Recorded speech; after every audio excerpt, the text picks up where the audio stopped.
McCartney broke up the Beatles. While I think ultimately George Harrison was a phony, he proved that he was as talented, if not more so, a musician than Paul McCartney. The video proves that it was McCartney's fault the Beatles broke up. Lennon and Harrison got along very well for a long time. Harrison wrote that song in tribute of John Lennon.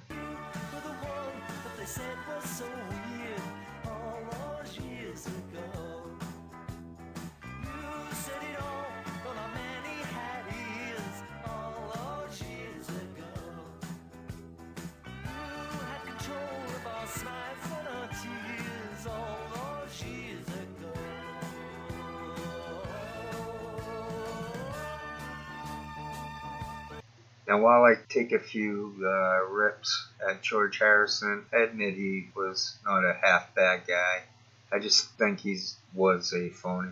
I think he was into some weird stuff, into narcissism and hedonism. I think he was a useful idiot, but he made a lot of money, so he was a paid useful idiot. I'm not saying Harrison was a paid fake.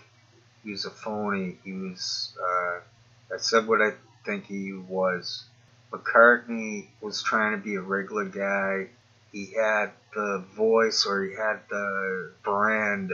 He was the pop guy. Lennon was clearly the more pure rock and roll type guy, while McCartney turned out to be the ultimate phony. He had some great songs after the breakup, but eventually he jumped the shark.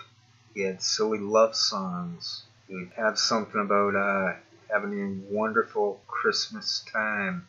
Turned out that Linda McCartney wasn't a musician. She was a paid fake musician.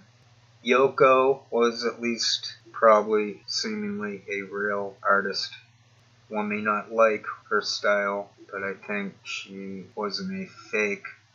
There was a Sandra Locke lady who was with Clint Eastwood, and she was a fake artist. He got her roles. But I digress. So we'll take a look at the video. This was the Beatles reunion after John was assassinated. And one can see that George and Ringo were buddies, and Paul McCartney was a narcissistic pig. In the comments on this video elsewhere, the people are saying this.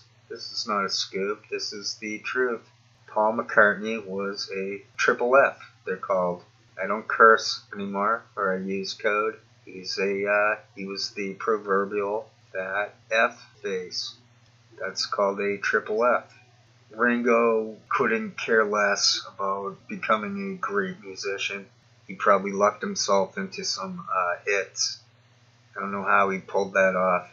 And Harrison turned out to be pure brilliance. Again, might not have liked his style, but he would nail it. He had songs like Blow Away. Just really both poppy and seemingly meaningful. He spread across the Eastern philosophy. I think he was a little bit into the hedonism bordering on, I'm not going to call it Satanism,